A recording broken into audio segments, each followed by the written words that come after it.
The boy who cried wolf. A farmer asked his son to take their herd of sheep grazing every day. While the boy watched over the sheep, he got bored and decided to have some fun. So, he shouted, "Wolf! Wolf!" Upon hearing this, the villagers ran to help him chase the wolf away. As they reached him, they realized that there was no wolf and he was just kidding.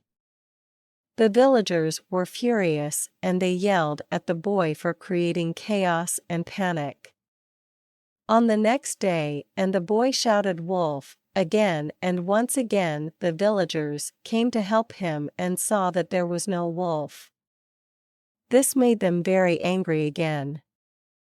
On the same day, the boy saw an actual wolf that was terrorizing the sheep. The boy cried, "Wolf!